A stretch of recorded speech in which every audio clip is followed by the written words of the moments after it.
everybody, it's Stewart A. Swerdlow. And Janet Swerdlow. And this is the Expansions News Podcast for the first week of August 2015. This is the month of our radionics workshop. It's a month of a lot of things. It is. Oh, and also our Montauk and Interdimensional Realities webinar. And also the month I leave. Yeah. Like Janet kicked me out, so I have to leave. Do any of you have a room for me to stay in? Any place good? It has to be a nice place, though. Yeah. Not like a yurt in Mongolia or something like that. That would be interesting.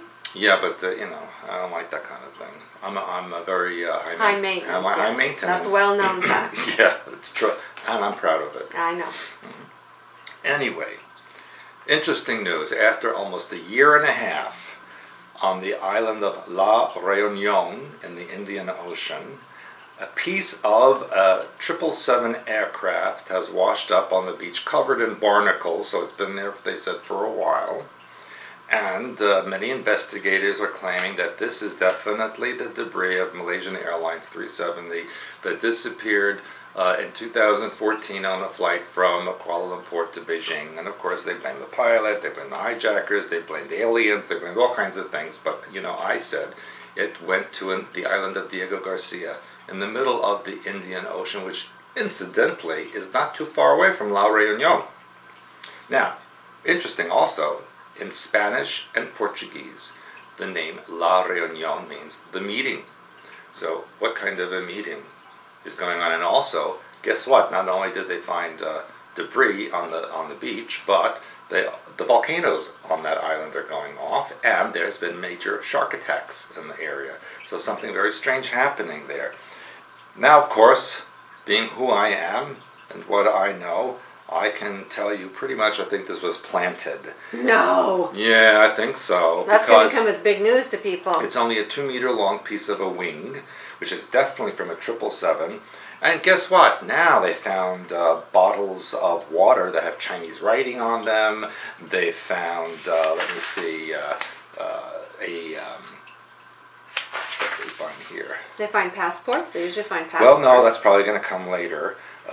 They found also a cleaning, a fluid for cleaning that comes from Malaysia. And by the way, the bottle was completely intact, clean. And so is the water bottle. And so they said, well, the water bottle shows that it has not degraded very much, and it probably wasn't in the water very long. So people who planted the debris really need to take care to make it look like it's older when you put it there. And, of course, they're increasingly confident that this wing flap was from the Malaysian Airlines plane that disappeared. And according to the Deputy Minister, Abdulaziz Kaprawi of Malaysia, he said, quote, "From the part number, it is confirmed that it is from a Boeing 777 aircraft. This information is from Malaysia Airlines, they have informed me. And the wreckage is being sent to France, where they built the plane, for analysis to see if it truly is from this plane." Now, this was found by a local person combing the beach looking for whatever. And you know what he said? He said that God told him to look there. That he was sent from God to find this piece of wreckage. Not too much programming there. Maybe he's an alien.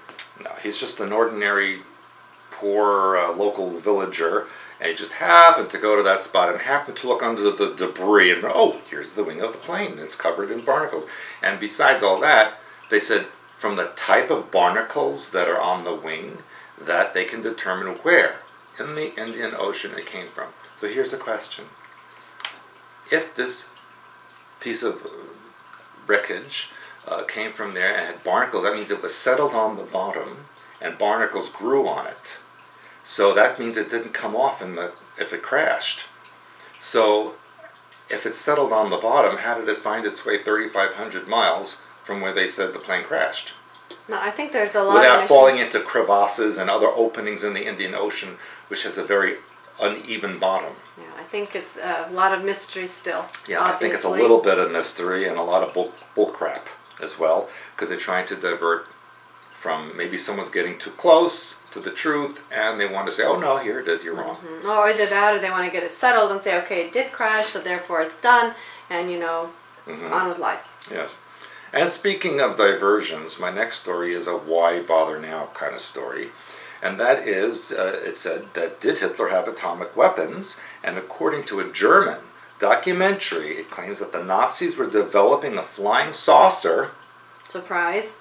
To deliver bomb, and already had started their tests on Russian POWs, except where they put a POW in a hole and dropped a bomb on it to see what would happen. Anyway, apparently the Germans had developed a flying saucer, which we know, the Hannibal craft, which I've talked about in my books. And they tested it on Russian prisoners of war at Thuringia, whatever that means, Eastern Germany. And these are quotes from German scientists, eyewitnesses, and records that were left behind.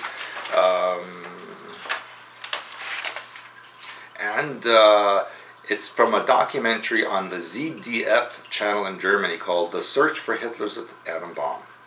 And this also comes from sealed records from Russia and America, we know how reliable those are, to prove that the Third Reich was very close to creating a weapon of mass destruction. Now, I know from other sources and from other documents that have been released in the past that Hitler did have actually very close to developing a nuclear weapon that he was going to drop on New York City and London. And that's why he was very anxious to occupy Iceland, because from there he had very easy access to North America. So that's the story of that. Why they're releasing this now? Well, the key words there are flying saucer and nuclear weapons, and also Nazi, because we know the Fourth Reich is coming up. We know that the staged alien invasion is coming up and other kinds of strange weapons. So yes, they're imprinting the public with this story, which is really old news. It's nothing new. Well, even like the same as old news, really, that the Queen and all the royal family is German, but that's coming up. Well, they showed her saluting little Adolf there. Right, and then they have, was it her brother? Who abdicated? His uncle that abdicated? That's one. Well, the one that that abdicated. Abdicated. He was the one that they showed. He wanted to marry a commoner. Right, so he abdicated, and they show him surrounded by all kinds of high-level Nazis. Yeah, he was in 1937. He went to Germany and all that stuff. And doing the salute. Yeah. So again, they're bringing this up and associating it with the royal family, which I think is interesting that they're publicly doing that. Now, speaking of old news, but something everybody knows, but no one really says anything about it. A Secret Service expert claims that Hillary's marriage is a total fake. You think? And again, old news, like you said. And claims that the Clintons have a business relationship only for the benefit of her presidential campaign. The man is called Robert Kessler, and he also claims that Mrs. Clinton treats those beneath her with contempt. Surprise. I'm shocked. I'm absolutely horrified. I don't know if I could go on. I try to pull yourself together. He also claims that Mrs. Clinton, who's the leading Democratic presidential, which I don't think she's a leading one, has disdain for ordinary people and treats those beneath her with contempt. Which is what you just said. Yes, but I'm quoting him now. Ah. Now, earlier this year, he said that Mr. Clinton, Bill, has a blonde mistress who his security detail has named the Energizer. Does she look like a little pink bunny? I wonder. No, it's the she or he, according to everything. Yeah. Everybody does everything. And the agents who are around the Clintons as a security detail say that it's a business relationship. It's not a marriage at all. It's a total fake, like everything else about Hillary. It's just a big show and a scam. They go on to say, Hillary Clinton pretends to be this champion of the little people. She's going to help the middle class. She's compassionate. But the reality behind the scenes is she treats her agents and others less powerful than she with contempt. In fact, she's so abusive to her agents that those assigned to her detail is considered a form of punishment to watch her. And that tells you something about her character. And this Mr. Kessler has written 20 books about the Secret Service, the FBI, the CIA, and even contributes to the Washington Post. So he is obviously respected in that category. But also he's on the in crowd, because otherwise he wouldn't have written 20 books about all this stuff. But again, not news. Why is it released now? To sabotage Hillary, which I'm not I don't care about that. They all have their Good. program that they follow out. So if she's supposed to be a certain person, that's what she's going to portray to people. And then, of course, this guy is assigned to leak what she really is. So, I mean, it's all designed to create a lot of upheaval in the population. That's it. And just one last story of this past week. A small jet crashed in southern England on approach to a small airport into a car lot and killed Osama bin Laden's sister and other members of his family. Now, what's interesting is that Osama bin Laden's father and brother also died in plane crashes several years ago. So it seems like a common thing. It's like they must be the Kennedys of the Arab world. Well, who knows if anybody related to them was ever even killed. It just and the makes next question is, like why would Great Britain want members of the Osama family to be there? I think there's a lot of questions going on. Yes, and speaking of questions, again, people, second week in a row, I'm telling you, you haven't sent in any podcast questions, so I'm going to assume at this point you're not interested in asking me questions on the podcast. So I'll give you one more chance, and if you don't send in, I'm not going to do it anymore. Right. Which am I? If you don't send in, I'm not going to anyway. That's right. So it kind of like is a moot point. Now, speaking of people being killed, it says in the news I found that there are 3 climate change scientists are said to have been assassinated by a Cambridge. The claim is being made by a Cambridge professor, Peter Wadhams. He says... Peter Wadhams? Yeah, apparently they were investigating climate change in the Arctic. Oh, you think that's not too dangerous to do? Well, so this is his claims. It sounds like they're just trying to kill people off left and right. Oh, duh. It says Professor Laxton, 49, a director of the Center for Polar Observation at University College London, was at a New Year's Eve party when he fell down a flight of stairs and died. Or, Okay. let me translate. Someone tripped him and made sure he hit his head and cracked it open. Then an oceanographer, Dr. Boyd, 54, was walking his dogs near his home in Scotland in January 2013 when he was struck by lightning and killed. In January? In January. Lightning. And then a few months later in April, Dr. Giles, excuse me. I know, you're overcome with emotion because all these people were assassinated. And in April, a Dr. Giles, 35, was cycling to work where she lectured when she was hit by a tipper truck, whatever that is, a tipper truck in central London and died.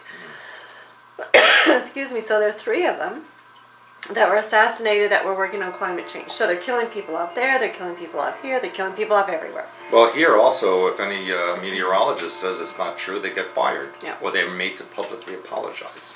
And speaking of that, did you ever hear of the 1859 Carrington event? Which is The coronal mass ejection. Now you heard that about Oh, that? yeah. I go, I had never heard about that. Yeah, of course, back then it didn't make a difference because there was not much technology. But it says that it was named after an amateur astronomer, Richard Kerrigan, who was the first to discover a cluster of enormous dark spots that freckled the sun's surface. Then it said 5 minutes later the fireballs vanished, but within hours their impact could be felt across the globe. And I thought the same thing, well, 1859, really? But what impact then? They said telegraph systems around the world stopped. Oh. The solar storm spewed electrified gas and subatomic particles toward the Earth. All over the planet, colorful auroras illuminated the nighttime skies, glowing so brightly that birds began to chirp and laborers started their daily chores, believing the sun had begun rising. That reminds me of the Tunguska event. Yeah. So I'm thinking maybe it was something else. But anyway, they're claiming now that another one of these could happen with wide-ranging impact. Yeah, I've heard this for years. But the fact that they're telling us again makes us think if something happens in the sky with all these things happening. Well, don't worry, because our space brothers will save us. There you go. So I thought that was kind of an interesting piece of news. And then this one just surfaced, and I don't know if you saw this one or not, about James Holmes' trial that's going on right now. Oh, the one with the shot at the people in the movie theater? Yeah, that's him. However, there was a woman who broke into the courtroom claiming to be his biological mother. Oh, I thought he already knew who that was. Saying that the woman who raised him was a surrogate and that they took him away from her because they knew her family was FBI. Sounds like a movie. So, yes, she said that she was James Holmes' real biological mother and that he was stolen at birth by the FBI. And she was begging them not to kill him. It was quite an emotional Did they drag her out of court, Yes. beat the crap out of her? I don't know what they did afterwards. They drug her out of court, and this has been now playing around the internet and being analyzed because, like we've said... You know what? He is a weight program person. Definitely. So, I could think it might happen. But she obviously, she sounded like a mother in agony when she was screaming. She wasn't an actress. She was a mother in agony. So, anyway... I'm surprised she got that close. Well, they claim that she was a homeless person, but then when there's another person who ran her bio and said that, she was like a high-level person and she wasn't homeless. So something weird, which we already knew was going on, but let's see what happens. I think that's a story. It will either be, pushed under the rug or maybe we'll hear more. I don't know. Depends on what the news service decides to do with that one. Excuse me. And then did you hear about the tsunami bombs being tested off the New Zealand coast? Don't they have enough tsunamis already? Apparently, this was a secret operation codenamed Project SEAL during World War II. And it was supposed to take the place of the atom bomb, the atomic bomb. Oh, like to make tsunamis crash against Japan? Yes, or something and apparently like their technology was big enough that they could have wiped out some coastal cities. So I So thought in that... other words, they tested that. That worked, so they did it in Indonesia in 2004. They said they have enough to create a 33-foot tsunami capable of inundating a small city. Yep. Now, they also said, this was uncovered by Mr. Ray Waru, who is a New Zealand author and filmmaker. He was going through military files supposedly buried in the National Archives, and that's what he came up with. Surprised you could find that there. Well, again, why is he finding this? Because they have to tell you. He has a new book that he has written called Secrets and Treasures, and this is interesting. He reveals other unusual findings from the archives, including Defense Department records of thousands of UFO sightings, there you go, by members of the public, military personnel, and commercial pilots. And that was in New Zealand. Yes. He also says that there are accounts of moving lights in the sky, including drawings of flying saucers. Listen to this. Descriptions of aliens wearing pharaoh masks. Really? And alleged examples of extraterrestrial writing. Wow, it's like the Stargate's TV series came to light. Yeah, so I thought that was pretty interesting. And this one, of course, I have a little bit of Pope news. And it's kind of like you got a little bit of old news. Why are they bringing this back again? But wasn't it last year that was the Queen's Jubilee year? Which it wasn't her Jubilee birthday or a reign or whatever. Or something like that. Okay, now the Pope is proclaiming a Jubilee year. Yeah. But why? And why would he name it that? Because it's coming up a Jubilee year What from is the it? Shemitah. Ah, okay. Because he's naming it a Jubilee year, but it started in April 2015, and it ends November 20th of 2016. That gives you a clue. What's the clue? That something's going to happen between now and then. Yeah, he said that, now this is also, he wants the Catholic Church to be more merciful, not so judgmental or severe. Should have done that 1,000 years ago, Pope. So the word mercy is used over and over, which makes me think mercy's got to be, so I was just going to ask you, what does mercy mean, other than merci, which is thank you. But anyway, he wants more mercy, less severity, and then he's going to have a special door of mercy, which will stay open in all cathedrals worldwide during the Holy Year, so churches become an oasis of mercy. Can you buy a mercy like a, they used to sell at the Indulgences. Indulgences. Maybe you can buy mercies I don't know. now. But he's got a door of mercy, an oasis of mercy. It's 2, and it's a year of mercy. I guess that's 3. So something's going on. Now, he's being criticized because apparently during this year of mercy, for some reason, all the Catholic pilgrims go to Rome. And they're saying this is a bad time to have it because everything is so bad in Rome economically. But maybe that's why. It's bad everywhere. So, anyway, I thought that was kind of old news, new news, but it keeps being replayed. Well, merci for telling me about that. Yeah, you're welcome, Mercy. Anyway, and Rhode Island is now mandating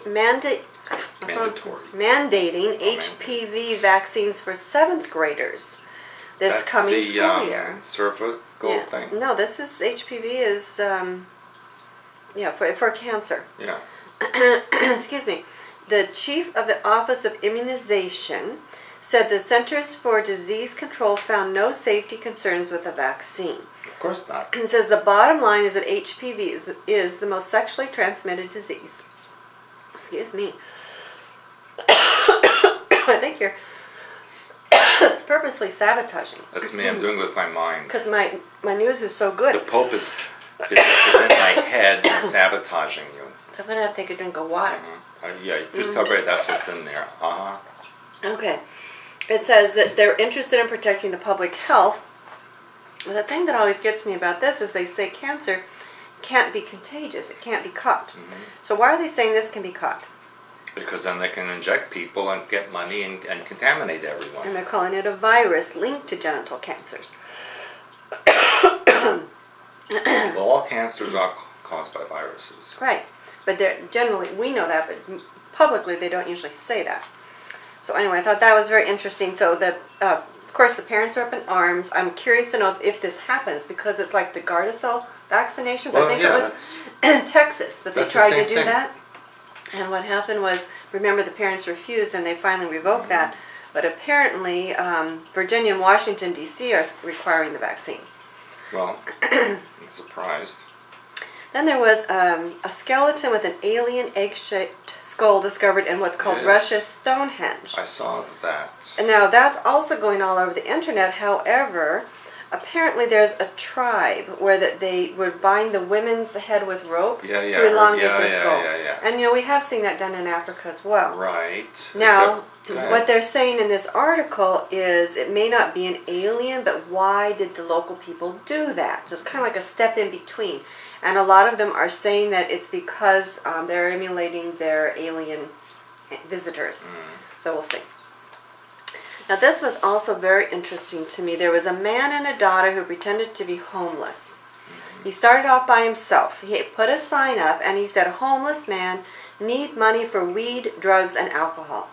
Oh, he's my kind of guy. So, because I guess everybody identifies with you and this homeless guy, they gave him tons and tons of money. And they made all kinds of statements like, you know, we want you to stay high, make sure you get a big bottle. And he had a whole jar. His jar was spewing forward with money. We should do that outside. Because, in my opinion, because when you go down to that lower level, that people wanted to say it's okay if I do it, so therefore it's okay if you do it, and let's keep everybody tied into things that tie them into the lower animal mind and the astral level. So then the next thing he did, he brought in a child actor to play his daughter later on the lap and said that he was a homeless father. Could they please help out? And nobody stopped and gave him any money at all.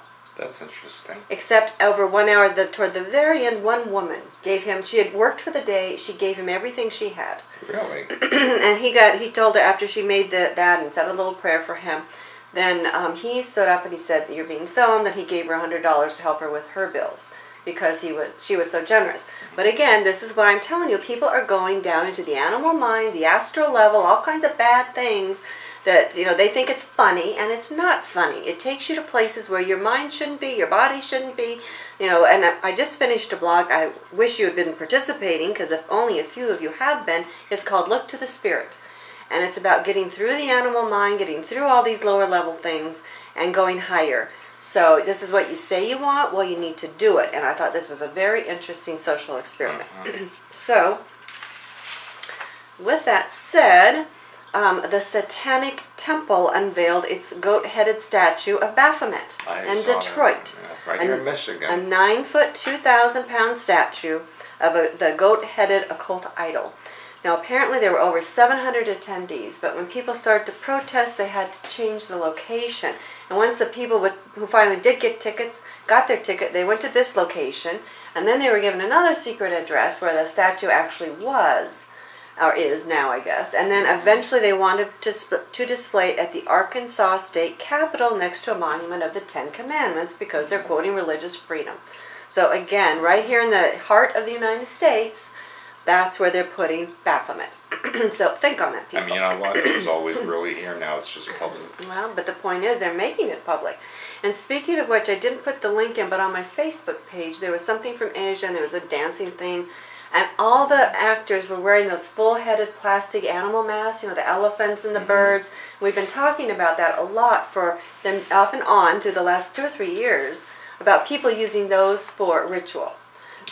So I think we can again continue to see more of that as well. Now, here's a couple of interesting stories I'm going to conclude with.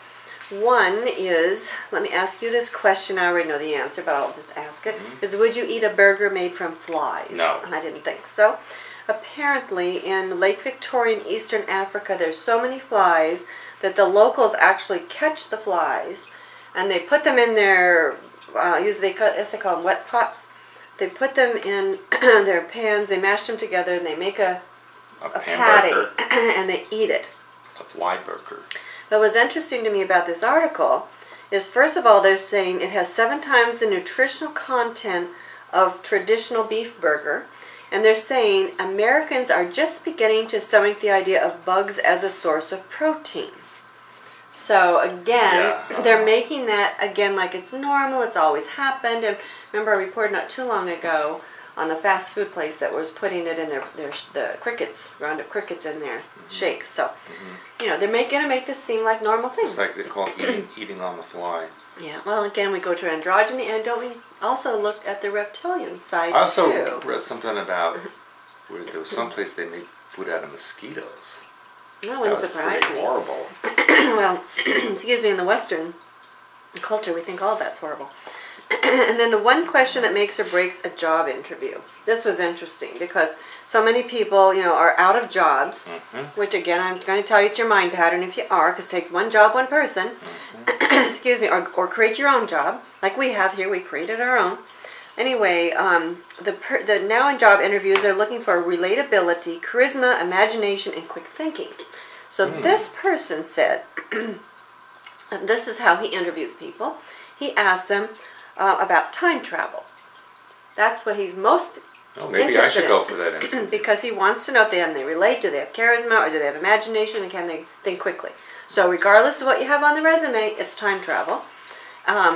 So I think, again, this is the subliminals that are continually being thrown out there. And that's what you have to watch. And that's what we do here in our news, is we show you the trends, we tell you the terms that are out there, we tell you where we see them headed toward, and what you can do to avoid that. So correct your mind pattern, and you know what? You can observe all of this. You don't have to participate in it, right? Well, I could participate in time travel. Well, you have participated in time travel. Actually, we all participate in time travel, because there is no such thing as time and space. Right. It's all illusion. But I would always travel illusory. business class time travel. True. Yeah. But we do write about that a lot on our blog. So again, if you're interested in more of what we have to say, join our membership site, because that's where we have the deep discussions. We don't do it out here publicly. We do it privately. Correct. Okay? You have to be careful these days. That's right. So anyway, we want to be sure to remind you that as time travel, the clock is ticking regarding radionics workshop. Oh, yes. It's right around the corner. If you want a box made, I've got a couple of people now who are asking about that. So if you want to get in the queue and you want a box, you've got to sign up. Otherwise, it'll be too late. Should I tell them my revelation about that? If you want to. Well, because I was shocked myself. Because there are certain categories for using the radionics that I teach. Work with. But just this few days ago, not even just a couple of days, I actually, I do see dead people, just like the movie Sixth Sense. And this person who's passed on actually showed me how to use radionics to communicate with the dead, which I never would have believed or used. Or departed. Yes. People out of body. Those who are not with us. And so I'm going to teach that people. First time anywhere you'll ever see that, I'm telling you, because I just found out myself. Yeah. And that will lead into and that came from the other side. That will lead into other types of interdimensional communications. And remember, we're going to be having our Montauk and Interdimensional Realities webinar starting August 10. So you want to sign up. This is your last week to sign up.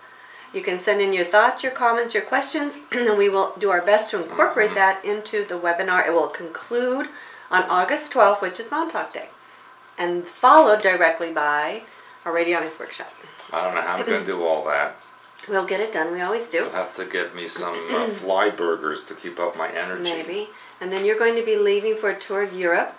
And Middle East. So look at the website for those dates and places. I don't know if we have any more consultation spaces left. They're pretty booked. I don't know about the seminar itself. I believe that there are still spaces available there.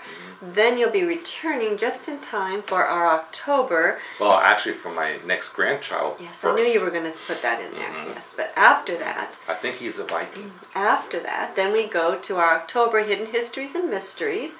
We have Mary Sutherland coming, who's going to be bringing never-before-seen artifacts from North America. Her topic is the red-haired giants of North America. I think my next grandchild is a red-haired giant. It could be. And then we have Steve Spirason, who's going to be speaking about Isis and the Magdalene frequency and how those are related. So that's going to be a fascinating topic.